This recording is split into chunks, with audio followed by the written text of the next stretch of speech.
Guinness বিশ্ব রেকর্ডের মতে বিশ্বের সব থেকে বেঁটে মহিলা আমাদের দেশের জ্যোতি আমগে। জ্যোতির উচ্চতা 2 ফুট 0.6 ইঞ্চি। আবার অন্যদিকে বিশ্বের সব থেকে লম্বা মহিলা রুমেইসা গেলগি, যার উচ্চতা 7 ফুট 0.71 ইঞ্চি। আমাদের দেশের জ্যোতি আমগে যেমন একজন অভিনেত্রী, ঠিক তেমনই রুমেইসা হলেন একজন তুর্কি আইনজীবী, গবেষক এবং ওয়েব ডেভেলপার। সম্প্রতি দুজনেই লন্ডনের দ্য সাভয় হোটেলে চায়ের আড্ডায় বসেছিলেন। গরম চায়ে চুমুক দিতে দিতেই দুজন দুজনের জীবনের নানান অভিজ্ঞতা ভাগ করে নিচ্ছিলেন। শুধু তাই নয়, দুজন দুজনের সৌন্দর্যের প্রশংসাও করেছেন। লক্ষ্য করে দেখবেন, এরা কেউই কিন্তু কারো শারীরিক ত্রুটি নিয়ে অবসাদে চলে যাননি, বরং দুজনেই নিজের মেধা এবং পরিশ্রমের দ্বারা আজ নিজেদের পরিচয় তৈরি করেছেন। আবার এই পৃথিবীর সব থেকে খাটো পুরুষ হলেন ইরানের আফসিন ইসমাইল গাদেরজাদে, যার উচ্চতা মাত্র 2 ফুট 1 ইঞ্চি। ঠিক তেমনই বিশ্বের সব থেকে লম্বা পুরুষ হলেন তুর্কির সুলতান কোসেন, যার উচ্চতা 8 ফুট 3 ইঞ্চি।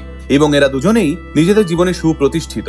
তাহলে লম্বা হোক কিংবা বেঁটে, কর্মই কিন্তু মানুষের একমাত্র পরিচয়।